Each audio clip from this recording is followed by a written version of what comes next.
She bought the ruins for nothing. A burned bakery. A desperate gamble.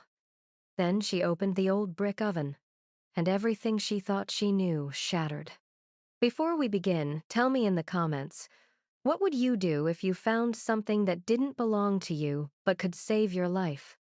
The folding chair creaked under Julia Martinez as she shifted her weight, trying to ignore the knot in her stomach. Around her, the municipal auction hall buzzed with voices, contractors in work boots, investors in pressed shirts, people who looked like they belonged here. Julia didn't belong here. She belonged at the diner, serving coffee and forcing smiles at customers who never tipped. Or at the laundromat, folding other people's clothes for $12 an hour. Or at home with Lily, helping with homework she barely remembered how to do herself. But desperation had brought her here. The envelope in her purse held $3,200 in cash. 3 years of saving every spare dollar, skipping meals, wearing shoes until the soles separated, telling Lily, maybe next birthday, so many times the words had lost their meaning. It was supposed to be for Lily's medical bills, the surgery the insurance wouldn't cover, the specialist who might finally explain why her daughter's headaches came in waves that left her crying in dark rooms. But last week, their landlord had taped an eviction notice to the door. 30 days. And Julia realized that without a roof over their heads, medical bills wouldn't matter. Next item, the auctioneer called, his voice cutting through her thoughts. Commercial property at 447 Maple Street. Former bakery. Fire damage. Sold as is. A photo appeared on the screen behind him. Julia's breath caught. The building looked like something from a nightmare. Blackened brick, boarded windows, the front door charred and hanging crooked on its hinges. But above the wreckage, she could see the bones of something that had once been beautiful. Art Deco curves in the facade. A hand-painted sign, half burned. Sweet, the rest was gone. Starting bid is $5,000, the auctioneer said. Silence. No one moved. The auctioneer frowned. Anyone? Commercial lot. Prime location once cleaned up. Still nothing. Julia's hand trembled as she raised it slightly. 3,000. Every head turned. The auctioneer squinted at her. Ma'am, the minimum is 5. That's all I have. Her voice came out steadier than she felt. $3,200. Every cent. Murmurs rippled through the room. Someone behind her laughed quietly. The auctioneer looked at the city clerk, who shrugged with the expression of someone who just wanted to go home. Going once at 3-2, the auctioneer said, skepticism thick in his voice. Twice. Julia held her breath. Sold to the lady in the back. God help you. 20 minutes later, Julia stood outside the building, the deed clutched in her hand like a lottery ticket. It looked worse up close. The smell hit her first old smoke, damp rot, something chemical she couldn't name. The windows on the ground floor were covered with plywood, spray-painted with warnings. Condemned. No trespassing. Enter at your own risk. Behind her, a car door slammed. She turned to see the auctioneer approaching, briefcase in hand. You know what you just bought? He asked, not unkindly. A building. A liability. He pulled a key from his pocket and handed it to her. Fire happened 2 years ago. Owner died. Place has been sitting ever since. City just wants it off the books. Julia took the key. It was warm from his hand. What kind of fire? He hesitated. Officially? Electrical. And unofficially? His expression shifted something between pity and warning. People don't talk about it much, but that bakery was doing real well before it burned, packed every morning. Then one night, the whole place goes up. The owner, how did she die? Smoke inhalation. They found her in the back, near the ovens. He paused. Look, I don't believe in curses or bad luck or any of that. But this place, people say it's better left alone. Julia looked up at the building. Second floor, above the bakery, she could see an apartment. Blackened windows, but the structure looked intact. She thought about the eviction notice, about Lily's pale face when the headaches came, about the stack of bills on their kitchen table that grew taller every week. I don't have a choice, she said quietly. The auctioneer studied her for a long moment. Then he nodded. Good luck, Miss Martinez. You're going to need it. After he left, Julia stood alone on the cracked sidewalk. The street was quiet. Most of the buildings around her were abandoned too, victims of whatever economic decline had hollowed out this neighborhood. But 2 blocks away, she could see new construction. Glass towers, coffee shops with lines out the door. The city was changing. Maybe this building could change too. She pulled out her phone and took a photo, then sent it to Lily with a message. Our new home. I know it doesn't look like much yet. 3 dots appeared immediately. Then, it looks like a haunted house. Then, can I pick my room? Julia smiled despite everything. You can pick any room you want, baby. She pocketed her phone and walked to the front door. The key slid in smoothly, as if it had been waiting. The lock turned with a heavy click. Julia pushed the door open. Inside, darkness swallowed the afternoon light. Dust hung in the air like fog. The floor was littered with debris, burned wood, shattered glass, pieces of equipment she couldn't identify. But as her eyes adjusted, she saw something else. The back wall, barely visible through the shadows. A massive brick oven, original to the building, still standing. Blackened but intact. And even from here, even through all the destruction, Julia could see something. The oven door was open. Just slightly, as if someone had left in a hurry and never closed it, or as if something inside was waiting to be found. Julia's Honda sat in the alley behind the bakery, packed so full the back window was blocked. Everything they owned fit in one car. 2 suitcases of clothes, a box of kitchen supplies, Lily's stuffed animals crammed into a garbage bag, the air mattresses strapped to the roof with bungee cords that looked ready to snap. It wasn't much, but it was theirs. Lily stood at the bottom of the exterior staircase, craning her neck to look up at the apartment door. It's really tall, she said quietly. Just 2 floors, baby. It smells weird. Julia couldn't argue with that. The smoke smell was everywhere in the walls, the air. Probably they're closed by now. We'll air it out, Julia said, trying to sound confident. Open some windows. Get some fans going. Lily nodded, but her hand found Julia's and squeezed tight. They climbed the metal stairs together, each step groaning under their weight. The apartment door was unlocked. Julia had checked it earlier. No one had lived here in 2 years. No one had wanted to. Inside, the space was small but oddly intact.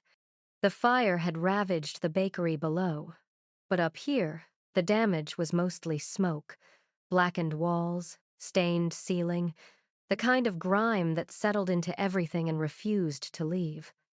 But the bones were good. Hardwood floors beneath the soot. A kitchen with original cabinets.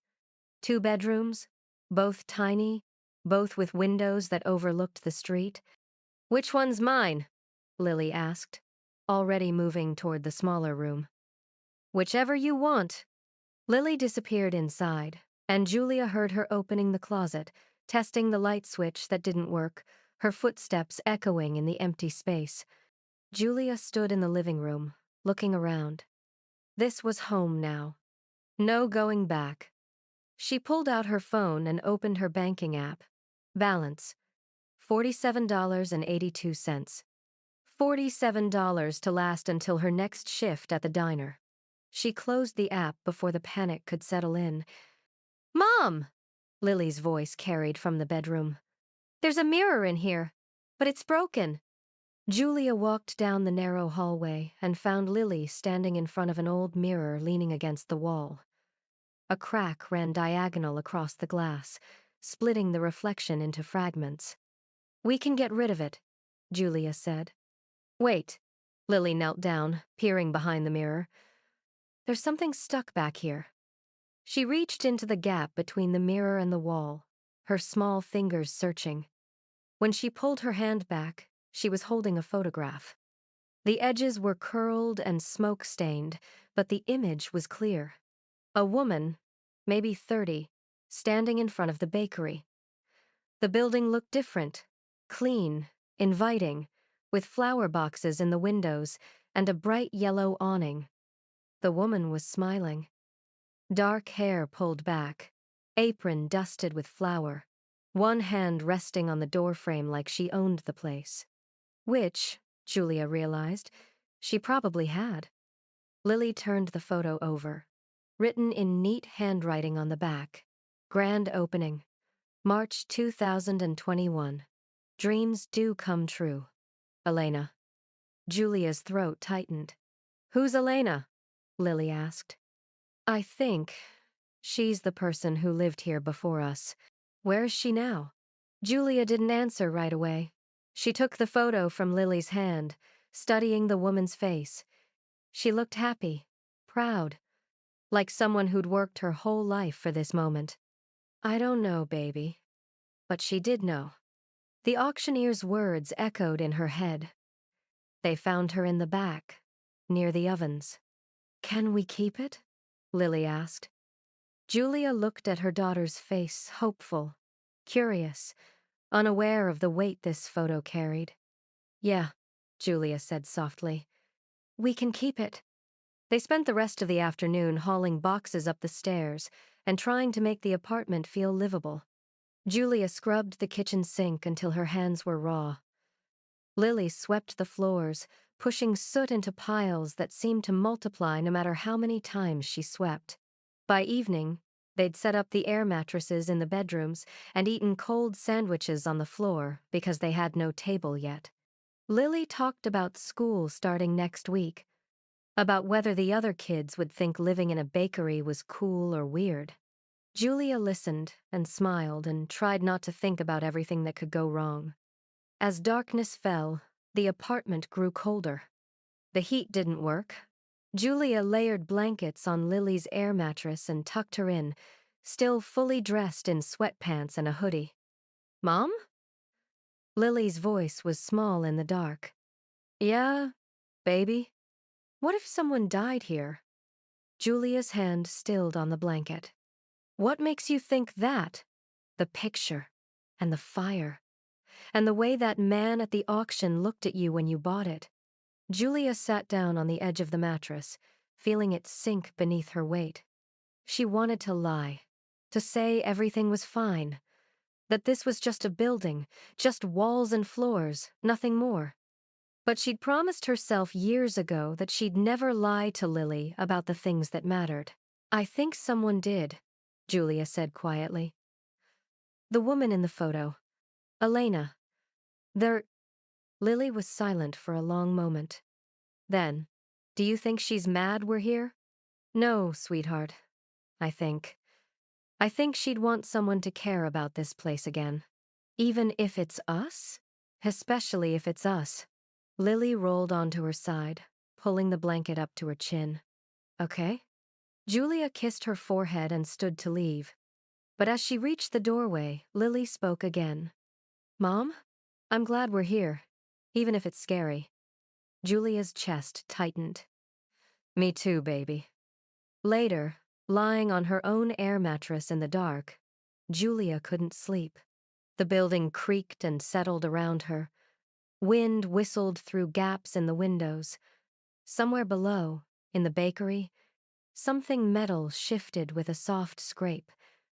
She thought about Elena, about the fire, about the auctioneer's words. People say it's better left alone.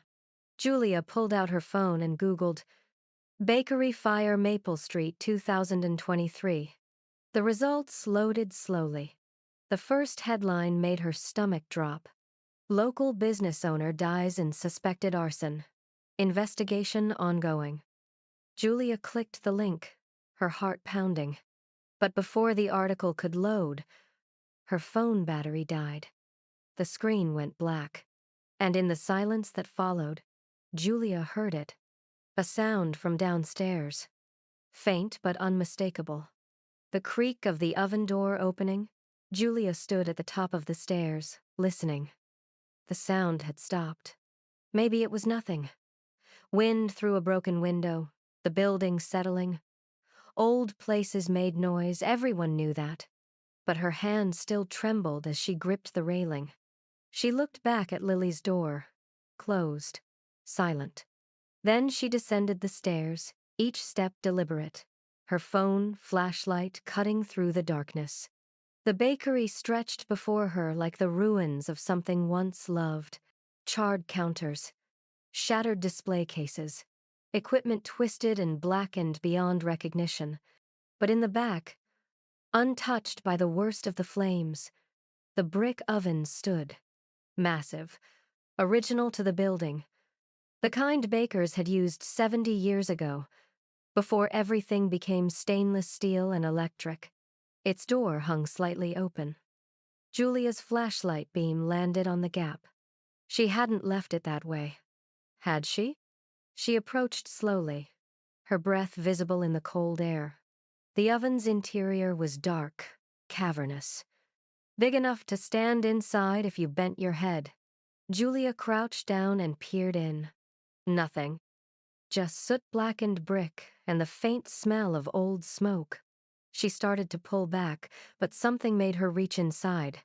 Her fingers brushed against cold metal. A handle. She gripped it and pulled, feeling resistance. Then a shift as something heavy slid free from deep inside the chimney. A metal lockbox, about the size of a shoebox, sealed with a combination lock. Julia set it on the floor, her heart hammering. The metal was scorched but intact.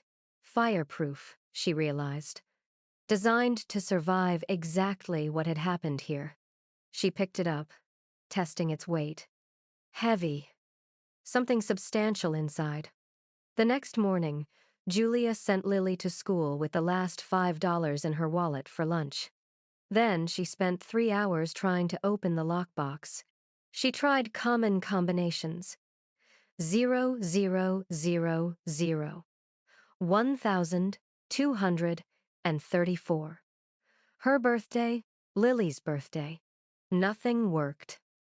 By noon, her fingers ached and her head pounded.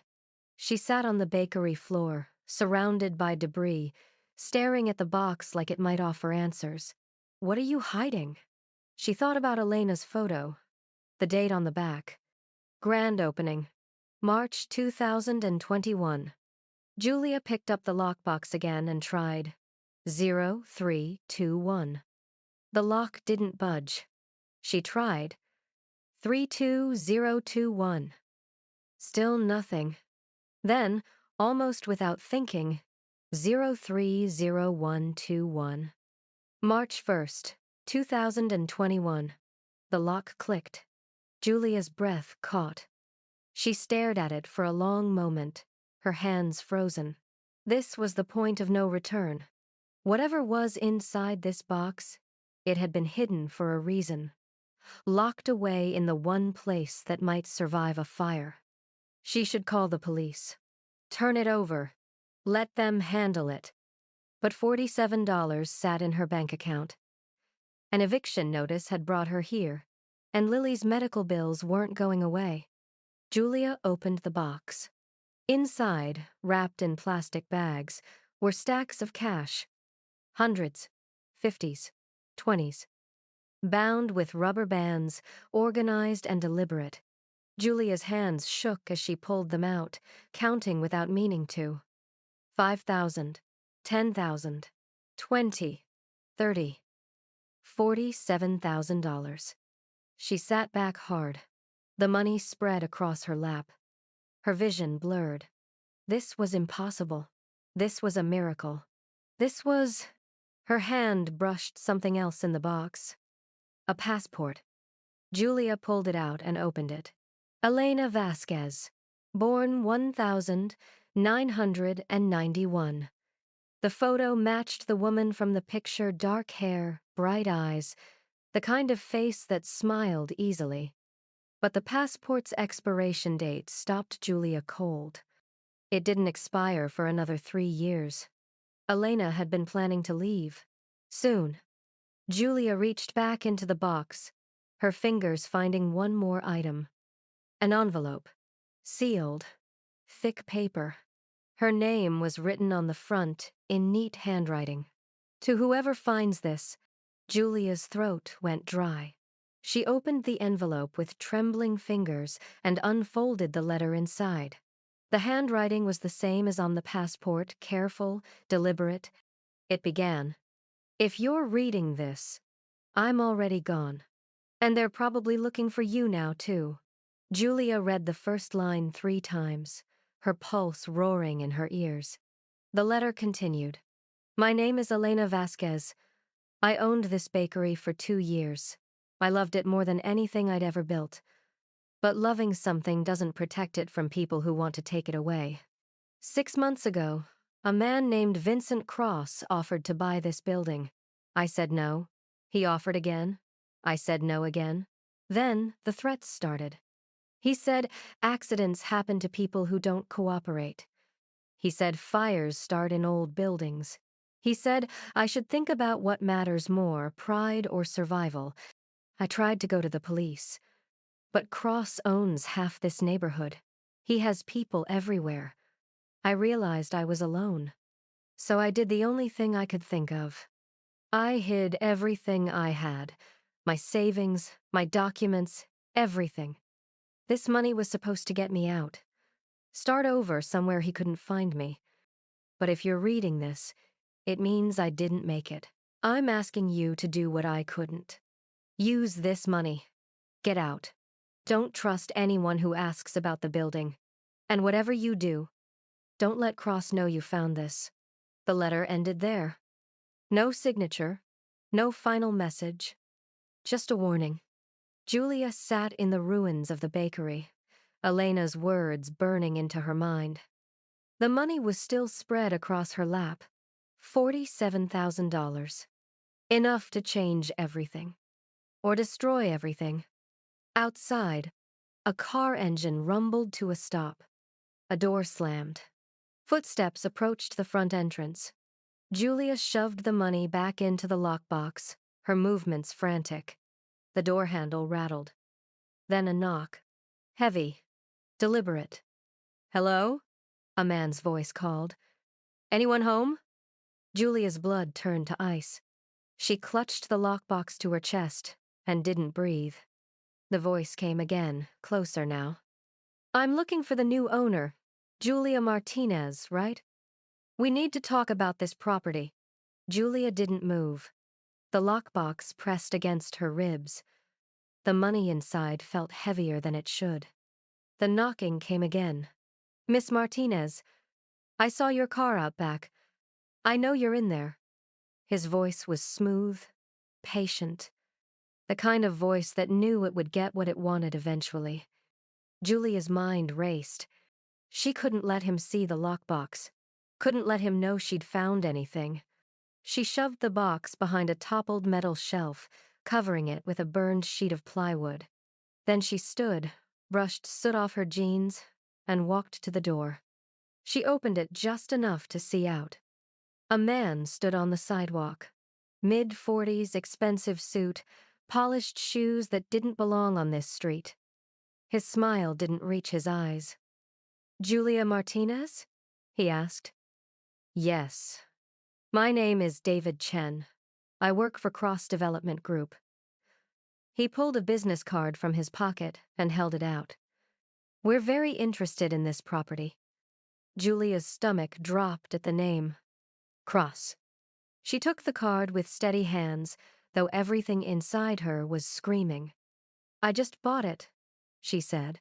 "I'm not looking to sell." "Of course not." His smile widened. "But I think you'll want to hear our offer. This neighborhood is undergoing major revitalization. We're prepared to pay well above market value. How much? 50,000. Cash. No inspections, no delays. Julia's throat tightened. 50,000. 3,000 more than what she'd just found hidden in the oven. It wasn't a coincidence. That's generous, she said carefully. But I have plans for this place. I understand. Chen's tone didn't change, but something shifted in his expression. However, I should mention buildings like this can be unpredictable. Old wiring. Structural issues. History has a way of repeating itself. The words landed like a threat wrapped in silk. Julia's hand tightened on the door. Are you threatening me? Not at all. He smiled again, just offering friendly advice. The previous owner? Well, you've heard what happened. Tragic accident. We'd hate to see history repeat itself. I think you should leave. Chen studied her for a moment, then nodded slowly. Think about it, Miss Martinez, but don't think too long. He tapped the business card she was holding. My number's on there. Call any time. He walked to his car, a black Mercedes parked at the curb, and drove away without looking back. Julia stood in the doorway until the car disappeared. Then she locked the door, slid the bolt, and leaned against it. Her legs were shaking. That night, after Lily was asleep, Julia sat on the floor of the bakery with her laptop. The lockbox sat beside her, still open. Elena's letter spread in front of her. She typed into the search bar. Elena Vasquez, Fire 2023. The first result was a short article from the local paper. Woman dies in bakery fire. Cause under investigation. Elena Vasquez, 32, owner of Sweet Dreams Bakery, was found dead following a fire that destroyed her business early Thursday morning. Preliminary reports suggest an electrical malfunction may have caused the blaze. Authorities are investigating. Julia clicked to the next article, dated 2 weeks later. Bakery fire ruled accidental.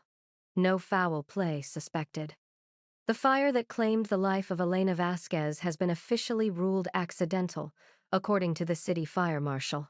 An electrical short in the building's outdated wiring is believed to be the cause. The case is now closed. Julia stared at the screen. Closed. No investigation, no questions, no justice. Just like Elena had feared. Julia opened a new tab and searched. Vincent Cross Development. The results filled her screen. Cross Development Group. Founded 2015. Specializing in urban renewal and property acquisition. A photo showed Vincent Cross standing in front of a new high-rise, arms crossed, expression confident. He looked like success. He looked like power. Julia scrolled through the company's portfolio. Building after building, block after block. All in this neighborhood. She recognized addresses, the corner store 2 blocks down, the old theater across the street, the apartment complex where she'd almost rented before finding this place. Cross owned half the neighborhood, and he wanted the rest. Julia's hands were shaking as she clicked on the About page. A mission statement appeared. Transforming communities, building futures, creating value where others see only ruins. Beneath it, a quote from Vincent Cross himself. In development, timing is everything. Those who resist progress are often left behind. Julia closed the laptop. She sat in the dark bakery, Elena's letter in her hands, and finally understood. This wasn't just about money. It was about power, control, taking what you wanted from people who couldn't fight back. Elena had fought, and Elena had died. Now Julia held everything Elena had tried to save. The money, the truth, the proof that the fire wasn't an accident. But what could she do with it? If she went to the police, they'd ask where she got it. They'd question why she didn't report it immediately. And if Cross had enough influence to close an investigation into Elena's death, what would stop him from doing it again? If she kept the money and stayed silent, Lily would be safe. They could use it for the surgery, pay off debts, start over somewhere far from here. But Elena would stay buried under a lie. And Cross would keep taking from people who had nothing. Julia thought about Lily upstairs, asleep in a smoke-stained apartment. She thought about the eviction notice that had brought them here. She thought about all the times she'd been powerless, invisible, expendable. And she thought about Elena's last words. "Don't let Cross know you found this." Julia folded the letter carefully and put it back in the lockbox. Then she stood, walked to the window, and looked out at the street. 2 blocks away, construction cranes rose against the night sky. Cross's empire, growing, swallowing everything in its path. Julia pulled out her phone and opened the browser. She typed, "How to report fraud," anonymously. Then, whistleblower protection laws. Then, legal aid for low-income families. The search results loaded, but before she could read them, a notification appeared. A text from an unknown number. "We know you found something. Sell now, or you'll regret it. You have 48 hours. Julia's blood went cold. She looked at the lockbox, then at her phone, then back out the window, where the construction cranes stood like sentries. They were watching. They'd been watching all along. Julia didn't sleep that night. She sat at the window, watching the street below. Every car that passed made her flinch. Every shadow that moved sent her pulse racing. The text message glowed on her phone. "You have 48 hours. 48 hours to decide between survival and silence. Between protecting Lily and honoring Elena." By morning, she'd made no decision at all. Lily left for school with her backpack and a lunch Julia had scraped together from the last of their groceries. "Are you okay, Mom?" Lily asked at the door, her small face creased with worry. "I'm fine, baby. Just tired." "You look scared."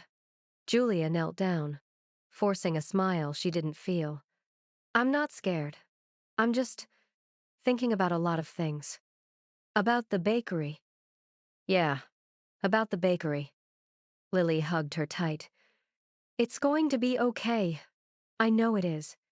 Julia held her daughter, breathing in the smell of her strawberry shampoo, memorizing the weight of her in her arms. "I love you, Lily." "Love you too." After Lily left, Julia locked the door and went downstairs. She needed to work, clear her head, do something with her hands that didn't involve thinking about threats or money or the choice she couldn't make. She started hauling debris from the bakery, floor-charred wood, broken equipment, the remnants of Elena's dream. Each piece felt like a weight lifted. Each bag of trash carried out felt like progress. By noon, she'd cleared half the space. Her back ached. Her hands were blistered. But her mind was quieter. Then, the door opened. Julia spun around. A man stood in the entrance. Not David Chen this time. This man was older, 60s maybe. Silver hair combed back, tailored suit that probably cost more than Julia made in 6 months. He smiled, but it didn't touch his eyes. "Miss Martinez, I apologize for dropping by unannounced." Julia's throat went dry. "Who are you?" "My name is Vincent Cross." The name landed like a punch. He stepped inside, looking around the ruined bakery with the expression of someone inspecting property they already owned. "I wanted to introduce myself personally," he said. "I believe my associate, Mr. Chen, made you an offer yesterday." Julia's hand tightened on the trash bag she was holding. "He did." "And you declined?" "I said I'd think about it." Cross nodded slowly. "That's fair. It's a big decision." He walked further into the space, his polished shoes crunching on debris. You know, I knew the woman who owned this place before you. Elena. Wonderful baker, terrible business person. Julia said nothing. She had vision. Cross continued. But vision without flexibility is just stubbornness. I tried to help her see that. Tried to show her the bigger picture, what this neighborhood could become with the right investment. She didn't want to sell.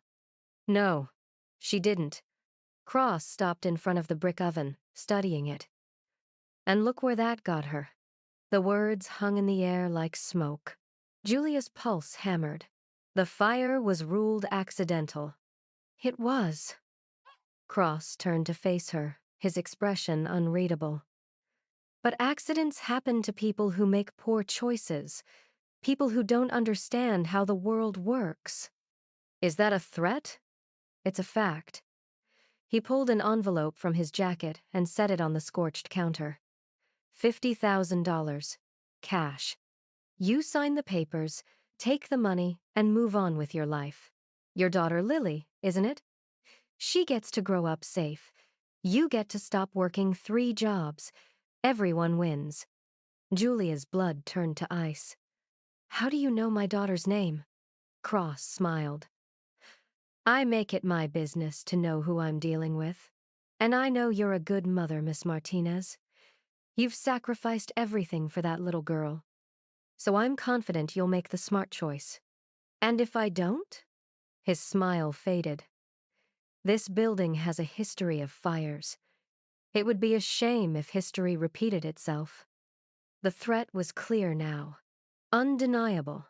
Julia looked at the envelope on the counter, then at Cross, then at the oven behind him, the place where Elena had hidden everything she had, knowing she might not live to use it. If you've been following Julia's story this far, don't forget to like this video and subscribe, because what happens next will show you what real courage looks like when everything's on the line. I need time, Julia said, her voice steady despite the fear coursing through her. You have until tomorrow night. After that, Cross shrugged. Well, let's not think about after that. He walked to the door, then paused. One more thing, Miss Martinez. If you're thinking about going to the police, I wouldn't bother. I've done business with this city for 20 years. I know people, they know me. And they know accidents happen. Then he was gone. Julia stood alone in the bakery, her legs shaking so badly she had to sit down. The envelope sat on the counter. $50,000. More than enough to disappear. Start over. Keep Lily safe. But Elena's voice echoed in her mind. Don't let Cross know you found this. Too late for that. He already knew. Which meant Julia had 2 choices. Take the money and run, or fight and risk everything. That night, after Lily was asleep, Julia sat on the bakery floor with the lockbox. She pulled out Elena's letter and read it again, word by word, searching for something she might have missed. The warning, the threats, the plea for whoever found it to do what she couldn't. Julia turned the page over, and there, at the very bottom in tiny handwriting, was a single line she'd overlooked. I documented everything. The recordings are in the place only a baker would look. Julia's breath stopped. Recordings. Elena had proof. And she'd hidden it somewhere in this building. Somewhere only a baker would think to look. Julia stood, her exhaustion forgotten. She walked through the ruined bakery, her mind racing. Where would a baker hide something? The pantry? Too obvious. The storage room? Already cleared. Then her eyes landed on the oven. The massive brick oven where she'd found the lockbox. The place only a baker would look. Not in the oven. Under it, Julia dropped to her knees and ran her hands along the base of the oven. Brick? Mortar? Soot? Then her fingers found a seam. A loose brick. She pulled it free. Behind it, wedged in the space between the oven's foundation and the floor, was a small black device, a digital voice recorder. Julia pulled it out with trembling hands. The screen was cracked but intact. A single red light blinked when she pressed the power button. Audio files. Dozens of them.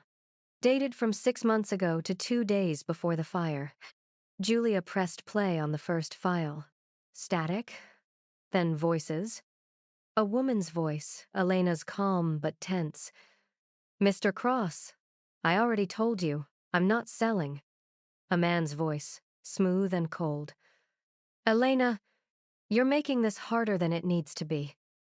Julia's hands shook as the conversation continued. Threats. Promises. The slow escalation from business offer to intimidation. She scrolled to the last file. Dated 2 days before the fire. Elena's voice, alone this time, shaking. "If anyone finds this, please, Vincent Cross burned down my bakery. He threatened my life. And if you're hearing this, it means he succeeded." The recording ended. Julia sat in the darkness, the device clutched in her hand. Elena had known. She'd known what was coming. And she'd left the proof behind. Now Julia held it. The evidence that could destroy Vincent Cross. Or get her and Lily killed. Julia listened to every recording. All 43 files. Hours of evidence. Threats. Extortion. Vincent Cross's voice, cold and calculated, detailing exactly how he'd handled other business owners who refused his offers. By the time she finished, dawn was breaking through the bakery windows. Her hands were numb. Her eyes burned. But she knew what she had to do. That morning, Julia sent Lily to stay with a neighbor, a kind woman 2 streets over, who asked no questions when Julia said she needed help for a few days. "Is everything okay?" the woman asked, concern creasing her face. "It will be," Julia said, though she didn't know if that was true. She hugged Lily tight before letting her go. "I'll see you soon, baby. I promise." "You're scaring me, Mom." "I know. But I need you to trust me. Can you do that?" Lily nodded, tears in her eyes. "I trust you." After Lily left, Julia sat in the empty bakery and pulled out her phone. She searched. Legal aid near me. The first result was a nonprofit law office 15 minutes away, specializing in tenant rights, employment discrimination, and whistleblower protection. Julia dialed the number before she could change her mind. A woman answered. "Community Legal Aid. This is Rachel. Hi. I need help. I have evidence of a crime, but I don't know what to do with it." There was a pause. "What kind of crime?" "Arson. Extortion. Maybe murder." Another pause, longer this time. "Can you come in today?" "Yes." 2 o'clock. Bring everything you have. The legal aid office was cramped and underfunded, donated furniture, walls that needed paint, a reception desk held together with duct tape. But the woman who met Julia there, attorney Rachel Diaz, had eyes that said she'd seen everything and believed in fighting anyway. Julia sat across from her in a small conference room and laid it all out. The lockbox, the money, Elena's letter, the voice recorder with 43 files of evidence. Rachel listened without interrupting, her expression growing graver with each detail. When Julia finished, Rachel picked up the recorder and turned it over in her hands. "This is serious," she said quietly. "If what you're telling me is true, Vincent Cross committed arson, extortion, and potentially caused Elena Vasquez's death. It's true. It's all on there."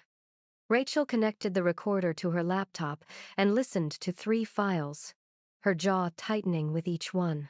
Finally, she stopped the playback and looked at Julia. "This is enough to bring him down, but you need to understand what you're walking into. I know it's dangerous." "It's more than dangerous." Rachel leaned forward. "Cross has money, influence, and lawyers who will do everything they can to destroy your credibility. They'll dig into your life. question your motives, paint you as someone trying to extort him. I don't care. You should care, because this won't just affect you. It'll affect your daughter. Julia's chest tightened. Lily's already at risk. He knows her name. He knows where we live. If I do nothing, we're not safe anyway. Rachel studied her for a long moment. You're right. Which is why we need to do this the right way. Federal investigation, whistleblower protection. We go to the FBI with this evidence, and they open a case. Will that keep us safe? Safer than going public on your own. Rachel pulled a form from her desk drawer.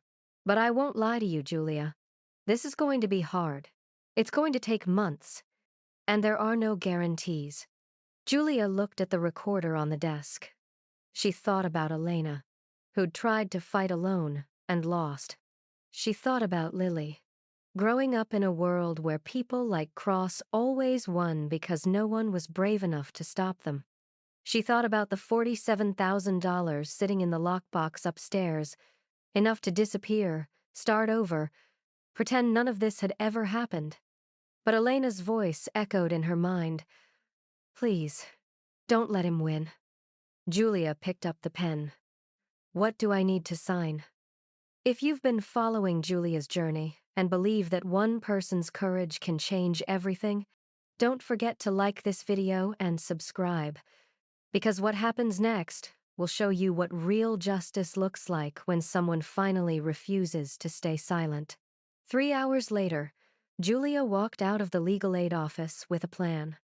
Rachel would contact the FBI's Public Corruption Unit, present the evidence, request protection for Julia and Lily while the investigation proceeded. It would take time, maybe weeks before anything happened. But it was the right path. The only path. Julia drove back to the bakery as the sun began to set. Her phone buzzed. A text from an unknown number. Time's up. Last chance. Sell tonight or face the consequences. Julia stared at the message. Then she typed back, I'm not selling, and I'm not running. Do your worst. She hit send before she could second-guess herself. For a long moment, nothing happened. Then 3 dots appeared, disappeared, appeared again. Finally, a response. You just made the biggest mistake of your life. Julia's hands shook as she read it. She pulled into the alley behind the bakery and sat in her car, engine off, trying to steady her breathing. She'd just declared war on one of the most powerful men in the city. A man who'd already killed to protect his empire.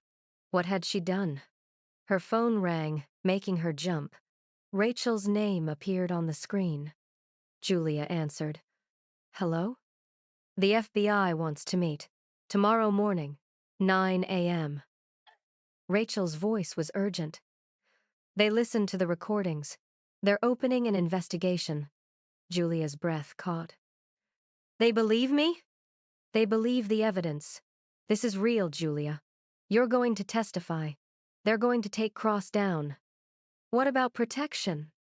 They're sending someone tonight. An agent will be outside your building until this is over. Relief washed over Julia. So intense her eyes burned. Thank you, she whispered. Don't thank me yet. This is just the beginning. After they hung up, Julia sat in the car for a long time. The sky had turned deep purple, stars beginning to appear. She thought about Elena, who'd died fighting alone. Now Julia wouldn't be alone. She had allies, protection, a chance to finish what Elena had started. She got out of the car and walked to the bakery's back entrance. But as she reached for the door, she smelled it. Smoke. Julia's blood turned to ice. She yanked the door open. Inside, flames licked up the walls of the bakery. Small, but growing fast. Someone had started a fire. And they'd done it while she was gone. Julia grabbed the fire extinguisher from her car and ran inside. The flames were concentrated near the back wall, right where the brick oven stood. They wanted to destroy the evidence. But Julia had already moved it. She sprayed foam across the burning wood, choking on smoke, her eyes streaming. The fire fought back, hungry and deliberate, but it was small, contained. Someone had set it to send a message, not destroy the building. Not yet. Within minutes, she'd beaten it down to smoldering embers. Julia stood in the smoke-filled bakery, extinguisher in hand, her whole body shaking. Her phone rang. "Julia!" Rachel's voice was tight. "The FBI agent just arrived. He said there's smoke. Are you okay?" "Someone started a fire." "Get out. Now. The agent is coming in." Seconds later, a man in a dark suit appeared at the door, badge out. FBI. Miss Martinez? Julia nodded, unable to speak. "You're safe now. We've got eyes on this building and officers en route. No one's getting near you." Julia sank onto the floor, her legs giving out. It was over. They'd tried to scare her, tried to burn her out like they'd burned Elena. But they were too late. Within 48 hours, everything changed. The FBI moved fast. Armed with Elena's recordings and Julia's testimony, they executed search warrants across Vincent Cross's properties. They found documents, financial records, communications with city officials who'd helped bury investigations. The case exploded across local news. Local developer arrested on arson extortion charges. FBI raids cross-development properties. Whistleblower testimony exposes decade of corruption. Julia watched the coverage from a safe house the FBI had arranged a small apartment across town, where she and Lily stayed under protection. On screen, Vincent Cross was led from his office in handcuffs, his expensive suit rumpled, his face pale with rage. 3 of his associates were arrested alongside him. The charges were staggering: arson, extortion, conspiracy to commit murder, witness intimidation. Julia watched it all with a strange numbness. She'd won. Elena's death would finally have justice, but the victory felt hollow. She couldn't sleep, couldn't eat. Every sound made her jump. Cross's lawyers were already threatening countersuits, defamation, harassment, and even from jail. His reach was long. Threatening messages appeared on social media. Anonymous calls to the safe house number that shouldn't have been public. "You're dead. Just wait. He'll get out. And when he does," Rachel assured her the threats were empty, that Cross would never see freedom again. But Julia couldn't shake the feeling that she'd traded one nightmare for another. 2 weeks after the arrests, Julia returned to the bakery for the first time. FBI agents had cleared it, deemed it safe. But stepping inside felt like entering a tomb. The fire damage from the second attempt was minimal, but the smell of smoke lingered, a reminder of how close she'd come to losing everything. Julia stood in the center of the empty space, looking at the brick oven. The place where Elena had hidden her last hope. The place where Julia had found her own courage. She was about to leave when she heard footsteps behind her. Julia spun, her pulse spiking. An elderly woman stood in the doorway. Late 60s, silver hair pulled back, eyes red from crying.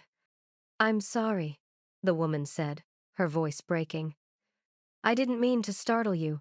My name is Maria Vasquez." Julia's breath caught. Elena's mother. Maria nodded, tears spilling down her cheeks. "I saw the news. What you did. What you risked. I'm so sorry about your daughter." "Don't be sorry." Maria stepped closer, her hands trembling. "For 2 years, I thought Elena died because she was careless. Because she made a mistake. The police told me it was an accident, and I believed them." Her voice cracked. "I buried my daughter thinking she'd failed, that she'd been reckless." "She wasn't," Julia said firmly. "She was brave. She tried to fight, and they killed her for it." Maria covered her mouth, sobbing. "I know that now, because of you." You gave me the truth. You gave me back my daughter's honor. Julia's own tears fell freely. She saved me. Her letter, her evidence, it gave me the strength to fight when I had nothing left. Maria reached into her purse and pulled out an envelope. "This is for you," she said, pressing it into Julia's hands. "I can't." "Please, Elena would have wanted you to have it." Julia opened the envelope with shaking fingers. Inside was a deed. "To the bakery. After Elena died, the property went to me," Maria explained. "I couldn't bear to come here, couldn't bear to sell it to the people who killed her. So it sat empty, waiting." She looked around the ruined space, her expression softening. "But now it can be something good again. Something Elena would be proud of." "I don't understand." "It's yours, Julia. Free and clear. No mortgage, no strings." Maria's smile was bittersweet. "And this?" She pulled out a check from the envelope. $47,000. "Elena's life insurance," Maria said. "I never touched it. It felt wrong, taking money from her death. But you finished her fight. You deserve this." Julia stared at the check, her vision blurring. "I can't accept this." "You already did." Maria squeezed her hand. "Elena would want you to build something beautiful here. Something that lasts. Will you do that for her?" Julia looked at the brick oven, then at Maria's face, so much like her daughter's in the photograph. "Yes," Julia whispered. "I will." Maria hugged her tight, and they stood together in the ruins, two women connected by loss and courage. When Maria finally left, Julia sat alone on the bakery floor, the deed and check in her lap. She thought about Elena, who'd fought alone and lost, and about herself, who'd fought with Elena's strength and won. The bakery could be rebuilt now, not as it was, but as something new, something that honored the woman who'd refused to surrender. Julia pulled out her phone and called Rachel. "I want to do this right," she said. "I want to restore the bakery, but I want it to mean something." "What are you thinking?" Julia looked at Elena's photograph, still tucked in her pocket. A community space. Affordable food. Job training for people who need a second chance.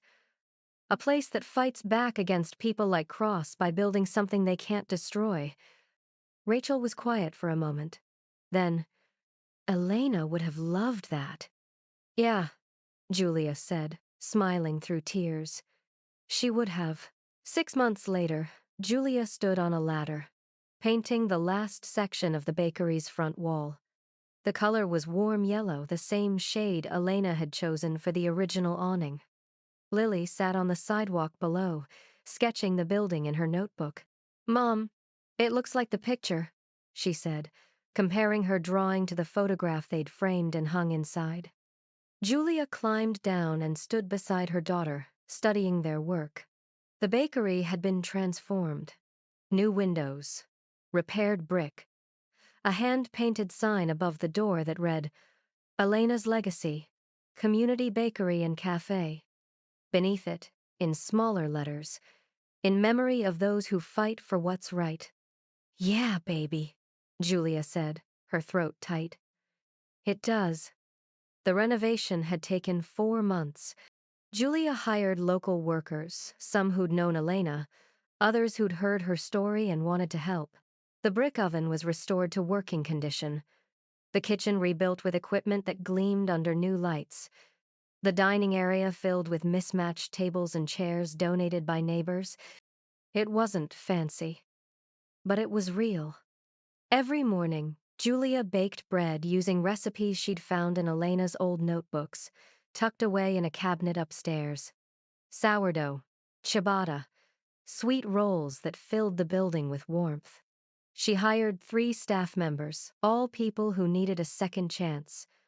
A formerly incarcerated woman learning to bake, a teenager aging out of foster care, a veteran struggling to adjust to civilian life, Elena's legacy wasn't just a bakery. It was proof that broken things could be rebuilt into something beautiful. Opening day arrived on a crisp Saturday morning. Julia stood behind the counter, her hands shaking as she unlocked the front door. She'd placed Elena's photograph on the wall behind the register, surrounded by dried flowers and a small plaque. Elena Vasquez, 1991, 2023. She fought for what was right. People began arriving before the sun had fully risen. Neighbors, strangers who'd read about the story in the news, former customers of Elena's who'd grieved when the original bakery burned. An elderly man approached the counter, his eyes damp. I used to come here every Sunday. Elena always remembered my order, blueberry scone and black coffee. Julia smiled. Then that's what you'll have today, on the house. As she handed him the scone made from Elena's recipe, he looked at the photograph on the wall.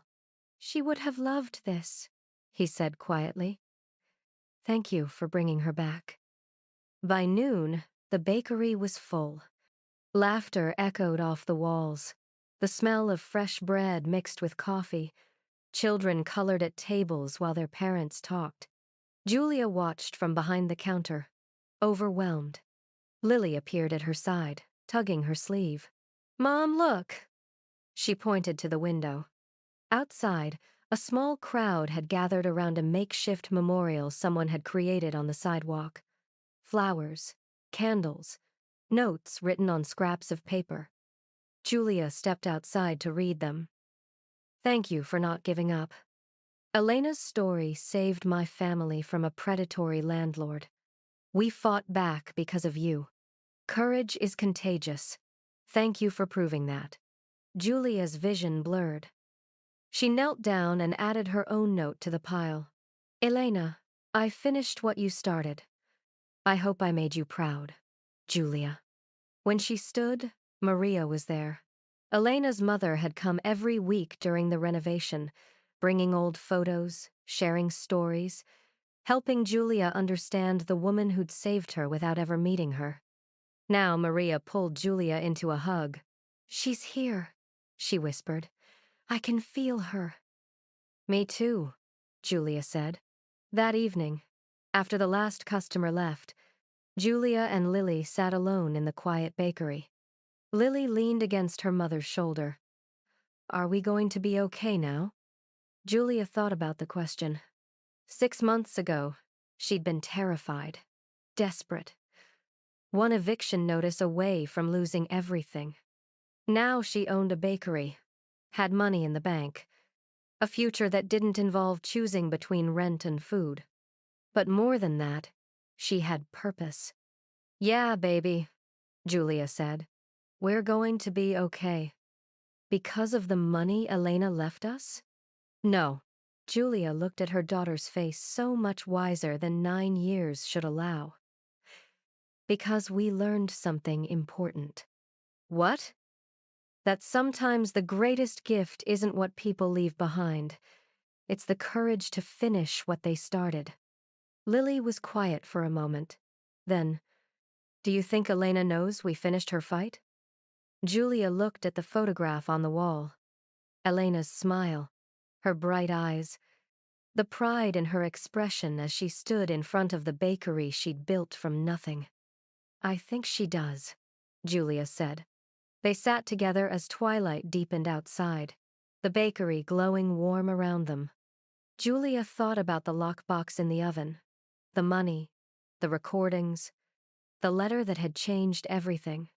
Elena had hidden her last hope in the one place that might survive a fire, and it had. Not just the evidence, but the belief that one person's courage could light the way for someone else. That fighting for what was right mattered, even when you didn't live to see the victory. That justice delayed wasn't justice denied, as long as someone was brave enough to demand it. Julia stood and walked to the brick oven, running her hand along its surface.